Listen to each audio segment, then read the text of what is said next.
SS TV news కు స్వాగతం. ఆంధ్రప్రదేశ్ రాష్ట్ర ఎయిడ్స్ నియంత్రణ సంస్థ పల్నాడు జిల్లా కలెక్టర్ వైద్య ఆరోగ్య శాఖ ఆదేశాల మేరకు కళాజాత బృందాలతో పల్నాడు జిల్లా నకరికల్లులో నిర్వహించిన వీధి నాటకం చూపరులను ఎంతగానో ఆకట్టుకుంది. హెచ్ఐవి ఎయిడ్స్ వ్యాధి, రక్తదానం, సుఖవ్యాధులపై అవగాహన కల్పిస్తూ వీధి నాటకం ప్రదర్శించి ప్రజలకు అవగాహన కల్పించారు. ఫిబ్రవరి 15వ తేదీ నుంచి 29వ తేదీ వరకు 2 కళాజాత బృందాలచే పల్నాడు జిల్లాలో ప్రదర్శనలు నిర్వహిస్తున్నట్లు కళాకారులు తెలిపారు. రక్తదానంపై అవగాహన, సుఖవ్యాధులకు చికిత్స, క్షయవ్యాధి సంబంధం, వ్యాధిగ్రస్తుల పట్ల వివక్షత, చిన్నచూపుకు గురి కాకుండా సమాజంలో ఏ విధంగా జీవించడం లాంటి అంశాలు ప్రదర్శన ద్వారా వివరించారు. మధ్య మధ్యలో హాస్యాన్ని జోడించి జానపద పాటలు పాడుతూ చేసిన కళారూప ప్రదర్శన ప్రత్యేక ఆకర్షణగా నిలిచింది. కార్యక్రమంలో ప్రాజెక్టు మేనేజర్ ఎం కోమలి, కళాకారులు Veernala Mallikarjunarao, V Kashinath, M Sivaramakrishna, V Mallayya, V Venkatalakshmi, V Lakshmi, Reeds సంస్థ outreach worker D Jayalakshmi, peer ఎడ్యుకేటర్లు డి మనీషా, మరియమ్మ తదితరులు పాల్గొన్నారు. అన్నం ప్లేట్, టిఫిన్ ప్లేట్, అది కాదురా గాల్లో ఎగిరే ప్లేట్, గాలి ఎగిరే ప్లేట్, ప్లేట్ కాదురా విమానం అది. అనుమానం అదే విమానం ఎక్కించి అక్కడ పంపించారు అమెరికా. ఏం ఎగిరాను, ఎన్ని సంవత్సరాలు ఎగిరానంటే 10 సంవత్సరాల పాటు కష్టపడి చదివానండి. ఒకటే బెంచి, ఒకటే మాస్టర్. ఏ మాస్టర్? ఒకటే మాస్టర్, ఒకటే పుస్తకాల సంచి, ఒకటే బెంచి, అందులో ఒకటే పుస్తకం. నేను చదివిన తరగతి 1వ తరగతి. ఒకటో తరగతి, ఇన్ని సంవత్సరాలు చదివింది ఒకటో తరగతి. ఏంటంటే అమెరికాలో $1 తీసుకొచ్చి ఇండియాలో మారిస్తే 70 రూపాయల పైన అంట. అట్లాగే అక్కడ 1వ తరగతి చదివి ఇక్కడ నేను ఇండియాకి రాగానే 70 తరగతులు అయిపోతాయి. కలెక్టర్ కన్నా పెద్ద పోస్ట్ నాకు ఇస్తారని చెప్పొచ్చా? అవును. ఏంటి ఇప్పుడు చిన్న మ్యాజిక్ ఏమంటావా? అది చేస్తావా? మ్యాజిక్ ఏంద్ర అది? ఇందాక ఏం లేదు, ఇప్పుడు ఏం బయటకు తీసావు? నిజం ఏదో మ్యాజిక్ ఉంది. మ్యాజిక్ ఉందరా? ఏంటయ్యే బంగారా? కారు కట్టిన దిష్టి నిమ్మకాయలు తీసుకొచ్చుకున్నాడు వాడు. ఏంటి బండికి కట్టిన దిష్టి నిమ్మకాయల? కనబడుతున్నాయా? చూసేసుకుని అవుతాడా? ఎత్తు నుంచి పైనుంచి పిండుకుంటాడు. కాదు కాదు కాదు, ఏదో తేడాగా ఉన్నది. నిమ్మకాయలు కాదురా? కావు కావు. ఏంటి గజ్జి దొంగలు వీళ్ళెవరు? గజ్జి దొంగలు. గజ దొంగల? అవును. పేర్లేంటో? వీడి పేరు అనుకున్నావు చిన్నటకు, వీడి పేరు పెద్దటకు, వీడి పేరు అనుకున్నావు గొడ్డటకు నీలాంటాడు. ఇంతకు వీళ్ళందరినీ తాళలో కట్టేది తీసుకొచ్చావు? వీళ్ళు ముగ్గురు నగరికలు పడి ఊళ్ళో పడి దోసుకుంటా ఉంటే ఓహో నువ్వు బంధించి తీసుకొచ్చావా? అరే అసలు దొంగలు అంటున్నావు. తల పగలు కొట్టి పారిపోతారు. ఏంటి లాక్ చేసి తాళం వేసి పట్టుకో బాబు. ముందు దొంగలంట. ఈ దొంగలు తీసుకొచ్చి నా చేతిలో పెట్టాడు. ఏందో ఈయన పెద్ద మనిషి. నువ్వు అది పట్టుకోయ్యా, నేను ఇది పట్టుకుంటా. బాగానే ఉంది. ఇంకో తాళం. గురువు గారి పేరు చెప్పే ఒకటి, ఇంకో తాళం, ఇంకో తాళం ఇంకో ముడి, కళాకారి పేరు చెప్పే ఒకటి, మనం వచ్చిన ప్రేక్షకుల జనాభా పేరు పెట్టి ఇంకోటి, మళ్ళీ ఇంకోట 3. ఏరా బాబు, మా ఆవిడకే నేను 3 ఊళ్ళు వేసా, ఇక్కడ 4 ఊళ్ళో ఇచ్చావు. ఇప్పుడు దీని ఏం చేయమంటారా? దాన్ని ఏం చేయమంటారంటే మరి ఆ తాడి తెక్కకుండా లోపల ఉన్న ముగ్గురు కూడా బయటికి రావాలంటే చిన్న బిల్లేడు చాకు పెడతా. నువ్వెందుకు రా?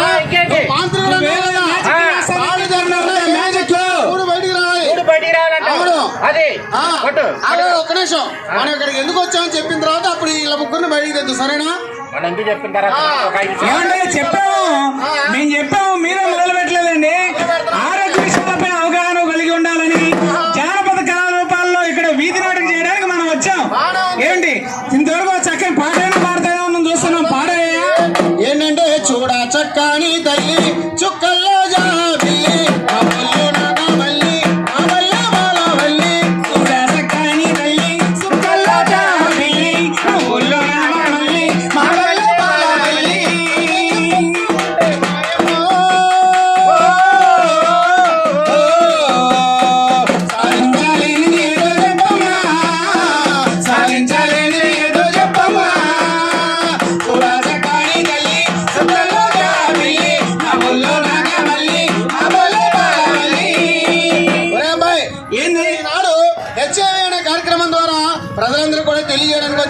అసలు హెచ్ఐవి అనేది ఎలా వస్తుందో తెలుసా? ఒరే, హెచ్ఐవి అనేది కార్యక్రమం కాదురా, హెచ్ఐవి అనేది వ్యాధి. దాని గురించి అనుమానాలు అపోహలు ఏమైనా ఉంటే తొలగించడానికి. చాలా మంది దీని పట్ల అపోహలు ఏమనంటే హెచ్ఐవి సోకిన వాళ్ళని ముట్టుకున్నా, వాళ్ళు వేసుకున్న బట్టలు మనం వేసుకున్నా, వాళ్ళు తినే గిన్నెలో మనం కలిసి తిన్నా, ఏంటి ఇలా కలిసి తాగిన ఏం చేసినా సరే హెచ్ఐవి సోకుతుందేమో ఒకరి నుంచి ఇంకొకరికని భ్రమలో ఉన్నారు. కానీ హెచ్ఐవి అనేది కేవలం 4 మార్గాల ద్వారా మాత్రమే వస్తుంది. 4 మార్గాల నాకు తెలుసురా. 4 మార్గాలు అనుకున్నావు. ఏంటనుకున్నావు? ఇదో మార్గం అంటే 4 మార్గాలు పోతూ చేస్తా ఉంటావు. హెచ్ఐవి 4 మార్గాలు ఇవి కాదు నాయన. అవి ఏంటంటే పరాయి స్త్రీలతో అంటే తెలియని వారితో వారికి కనుక హెచ్ఐవి ఉంటే కనుక కాండం లాంటి జాగ్రత్తలు లేకుండా శృంగారంలో పాల్గొంటే వచ్చేది 100కి 90% ఇలాగే వస్తుంది. ఇది మొదటి పద్ధతి. మరి మిగతా 10% ఎలా వస్తుందో చాలా మందికి తెలియదు. అది ఏమిటంటే మరి ఎప్పుడైనా మీరు గవర్నమెంట్ హాస్పిటల్కి ఏదైనా హాస్పిటల్కి వెళ్ళినప్పుడు అక్కడ సూదుల సిరంజలు ఒకరికి చేసినవి అందరికి వాడుతుంటారు. అంతకు ముందు చేసిన వారికి చేసేవారులేండి. నిజమే మీరు అన్నట్టుగా హెచ్ఐవితో కలుషితమైనటువంటి సూదులు సిరంజీలు ఏవైనా ఉంటే అవే మామూలు వాళ్ళకి కూడా వాటితోనే చేస్తే 100% వాటి ద్వారా కూడా వచ్చే ప్రమాదం ఉంది హెచ్ఐవి ఒకరి నుంచి మరొకరికి. కాబట్టి ఇందాక చెప్పినట్టుగా ఎవరికైనా సరే హెచ్ఐవి సోకిన వారితో కండం లేకుండా శృంగారం చేయడం వల్ల కానీ, హెచ్ఐవితో కలుషితమైనటువంటి సూదులు సిరంజలు మరొకరు వాడడం వల్ల కానీ, అంతేకాకుండా కలుషిత రక్తదానం, హెచ్ఐవితో కలుషితమైనటువంటి రక్తాన్ని దానం చేసిన అంటే ఆ దానం ఎవరైతే చేస్తున్నారో ఆ వ్యక్తికి హెచ్ఐవి ఉంటే గనక మామూలు వ్యక్తికి గనక ఆ రక్తాన్ని పరీక్ష చేయకుండా ఎక్కించేశారనుకో, అప్పుడు హెచ్ఐవి లేని వ్యక్తికి కూడా రక్తం ద్వారా హెచ్ఐవి సోకే ప్రమాదం ఉంది. ఇప్పుడు ఆ రకంగా లేకుండా ప్రతి ఒక్కరు కూడా రక్తదానం చేసేటప్పుడే పరీక్ష చేస్తున్నారు కాబట్టి 3వ మార్గం ఏంటండి? ఈ 3 చెప్పేస్తాం. 4వది ఉందండి. 4వది ఏంటంటే తల్లి నుంచి బిడ్డకు అమ్మాయి గర్భవతి అయినప్పుడు ఆ గర్భవతి అయినటువంటి ఆ అమ్మాయికి హెచ్ఐవి ఉంటే కనుక కడుపులో ఉన్నటువంటి గర్భానికి కూడా హెచ్ఐవి వచ్చే అవకాశం ఉంది. కానీ ఇప్పుడు మన గవర్నమెంట్ వాళ్ళు ఏం చేస్తున్నారంటే ప్రతి ఒక్క గర్భిణీ స్త్రీ కూడా గవర్నమెంట్ హాస్పిటల్లో ఐసిడిసి కేంద్రం వద్ద హెచ్ఐవి టెస్టులు చేస్తున్నారు. ఆ విధంగా హెచ్ఐవి టెస్ట్ చేయడం ద్వారా ఒకవేళ ఆవిడకి హెచ్ఐవి ఉంటే కడుపులో ఉన్నటువంటి గర్భంలో ఉన్నటువంటి పిండానికి రాకుండా ఎవరిపైన డ్రాప్స్ ఇస్తున్నారు. తద్వారా ప్రసవం అనంతరం ఆ తల్లి నుంచి బిడ్డకు హెచ్ఐవి రాకుండా కాపాడుతున్నారు. కేవలం ఈ 4 మార్గాల ద్వారానే హెచ్ఐవి వస్తుంది. కానీ హెచ్ఐవి వేసిన హెచ్ఐవి వచ్చినటువంటి వ్యక్తులు వేసుకున్న బట్టల వల్ల కానీ వాడినటువంటి మరి వస్తువుల వల్ల కానీ వాళ్ళతో పాటు కలిసి పని చేసిన ఇలా హెచ్ఐవి అనేది రాదు. అందుకనే వినవీనా చిట్టి చెల్లి బంగారు ముద్దుల తల్లి కడుపుతో ఉన్న తల్లి బంగారు పడక చెల్లి కడుపుతో ఉన్న తల్లి బంగారు పడక తల్లి పన్నెండు బిడ్డలకు చెల్లెమ్మో.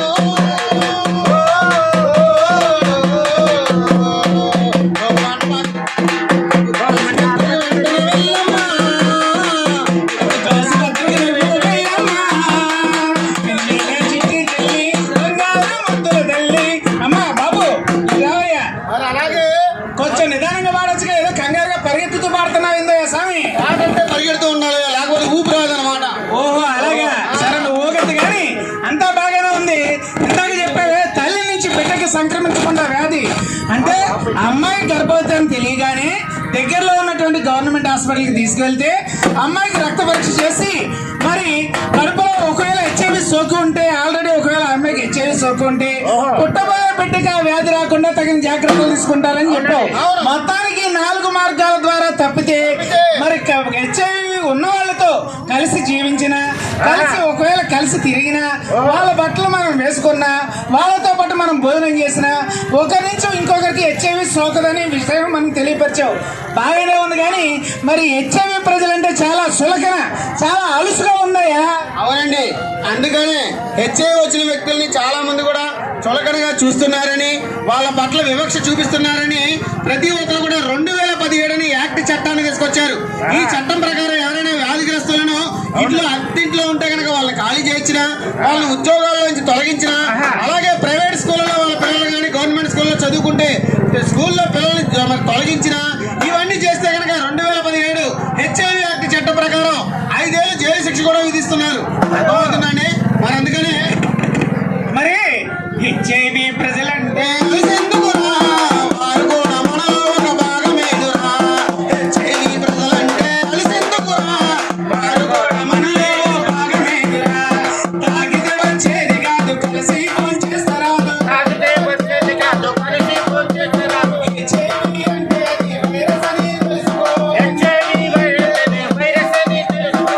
సన్యాస జీవనంలో హెచ్ఐవి లేని లేదు. తాననానే తందాననానే, తాననానే తందాననానే, తాననానే తందాననానే, తాననానే తందాననానే. హెచ్ఐవి వ్యాధి కంటే విమర్శితే ప్రమాదము. హెచ్ఐవి వ్యాధి కంటే విమర్శలే ప్రమాదము. ఆదరిద్దాం వారిని, అభిమానిద్దాము మనము. ఆదరిద్దాం వారిని, అభిమానిద్దాం మనము. హెచ్ఐవి వ్యాధి కంటే వివక్షతే ప్రమాదము. హెచ్ఐవిద్దాం వారిని, అభిమానిద్దాం మనము. హెచ్ఐవి ప్రజల పట్ల ఆదరణవుదాం, అడుగడుగున వారికి ఎండగా ఉందాం. హెచ్ఐవి ప్రజల పట్ల ఆదరణవుదాం, అడుగడుగున వారికి ఎండగా ఉందాం. మనం అడుగడుగున వారికి అండగా ఉందాం. మరి అలాగే మనలో ఎవరికైనా హెచ్ఐవి ఉందని అనుమానం ఉంటే కనుక మనకు దగ్గరలో ఉన్న గవర్నమెంట్ హాస్పిటల్కి వెళ్తే అక్కడ ఐసిడిసి కేంద్రం వద్ద మనకు రక్త పరీక్ష చేసి మనకు హెచ్ఐవి ఉందో లేదో తెలియజేస్తారు. ఒకవేళ హెచ్ఐవి ఉంటే ఆ విషయాన్ని ఎవరికి చెప్పరండి. ఆ పరీక్ష ఇచ్చిన మరి పరీక్ష చేయించుకున్న అతనికి మాత్రమే తెలియజేస్తారు. అతనికి ఏ హత్య అనే మందులు కూడా ఉచితంగా అందిస్తారు. ఈ ఏ హత్య మందులు కూడా బయట వెళ్ళిన లక్షల్లో అవుతాయండి. కేవలం ఇక్కడ మాత్రం ఫ్రీగానే అందిస్తున్నారు. మరి మందులు వాడుతూ వాళ్ళు జీవిత ప్రమాణాన్ని పెంచుకోవచ్చు. అంటే బీపీ సోకిన వాళ్ళు ఎవరైనా సరే బీపీ మందులు సక్రమంగా వాడుతూ జీవన శైలిని మరి బీపీ ఉన్న వాళ్ళు సక్రమంగా మందులు వాడుతూ జీవన శైలిని చక్కగా మార్చుకొని బీపీని అదుపులో ఉంచుకుంటే మరి సక్రమంగా నిండు నూరేళ్ళు కూడా బ్రతుకుతున్నారు. అదేవిధంగా షుగర్ వ్యాధి సోకిన వాళ్ళు కూడా అదే విధంగా ఉన్నారు. అదేవిధంగా హెచ్ఐవి సోకిన వాళ్ళు కూడా హెచ్ఐవి సోకిందన్న విషయం తెలిసిన వెంటనే దగ్గరలో ఉన్నటువంటి ఏఆర్టీ కేంద్రాల్లో మందులు తీసుకుంటూ సక్రమంగా ఎందుకంటే ఫ్రీగానే ఇస్తున్నారు గవర్నమెంట్ వాళ్ళు. ఆ ఏఆర్టీ మందులు జీవితాంతం వాడుకోవడం వల్ల వీళ్ళు నిండు నూరేళ్ళు హెచ్ఐవితో మరి ఇబ్బంది పడకుండా సక్రమంగా సంతోషంగా హాయిగా నిండు నూరేళ్ళు బ్రతకవచ్చు అనమాట. కాబట్టి మీకు ఏదైనా సందేహాలు కానీ సమస్యలు కానీ ఉంటే మీ ఊర్లో రీడ్స్ అనే ఒక స్వచ్ఛంద సంస్థ హెచ్ఐవి గురించి పనిచేస్తుందండి. దానికి సంబంధించిన వాళ్ళు ఇక్కడే ఉన్నారు. మీకు ఏమైనా సమస్యలు ఉంటే వారిని అడగవచ్చు. ఒకవేళ సిగ్గుపడుతూ మొహమాట పడుతూ ఉంటే కనుక టోల్ ఫ్రీ నెంబర్ ఒకటి పెట్టారండి, 108 104 ఇలాగనే 1097 1097 నెంబర్కి ఫోన్ చేస్తే మీకు ఏమైనా సందేహాలు కానీ సలహాలు కానీ ఏవి కావాలన్నా వాళ్ళు తెలియజేస్తారు కాబట్టి ప్రతి ఒక్కరు కూడా అర్థం చేసుకోండి. అందుకనే తొందరపడకురా చిన్నోడా, చెప్పేది వినరా కుర్రోడా. పడకు నువ్వు తొందరపడకు, ముందు జాగ్రత్త లేకుండా నువ్వు ముప్పున పడకురా మంచోడా. పడకు నువ్వు పంపన పడకు, తొందరపడకు నువ్వు ముప్పున పడకు. తొందరపడకు నువ్వు ముంపన పడకు. డౌటున్నోళ్ళు ఐసిడిసిలో టెస్టులు చేయించుకోవాలి. పరీక్ష చేయించుకోవాలి. హెచ్ఐవి మరి పాజిటివ్ అయితే ఏఆర్టీ ఖచ్చితంగా కనెక్ట్ కావాలి. ఖచ్చితంగా కనెక్ట్ కావాలి. వాడుతూ హెచ్ఐవి వైరస్ ను అదుపు చేయాలి. మందులు వాడుతూ హెచ్ఐవి వైరస్ అదుపు చేయాలి. 2030 నాటికి హెల్దీ ఇండియా కావాలి. 2030 నాటికి హెల్దీ ఇండియా కావాలి. హెచ్ఐవి పాతరయ్యాలి. తొందరపడకుర చిన్నోడా, చెప్పేది వినరా బుల్లోడా. పడకు తొందరపడకు, ముందు జాగ్రత్త లేకుండా నువ్వు మొప్పన పడకుర మంచోడా. పడకు నువ్వు ముప్పన పడకు. నువ్వు మొప్పన పడకు. తొందరపడకు నువ్వు ముప్పన పడకు. ఈ విషయాలని కూడా మన జిల్లా కలెక్టర్ గారు మన అలాగే జిల్లా వైద్య ఆరోగ్య శాఖ వారి ఆధ్వర్యంలోను మన గ్రామ మరి పంచాయతీ వారి నిర్వహణలో రీడ్స్ అనే ఒక స్వచ్ఛంద సంస్థ ద్వారా మరి మాకు ఇక్కడ చేయడానికి అవకాశం ఇచ్చారు. మాకు అవకాశం ఇచ్చిన వారికి చూసినందుకు కూడా ధన్యవాదాలు తెలుపుకుంటూ సెలవు తీసుకున్నామని. జై హింద్. ప్రతి ఒక్క అన్నకి ప్రతి ఒక్క తమ్ముడికి ఈ కార్యక్రమం చూసి జయప్రదం చేస్తున్న ప్రతి వారికి కూడా పేరు పేరున వందనాలు తెలియజేసుకుంటున్నామండి.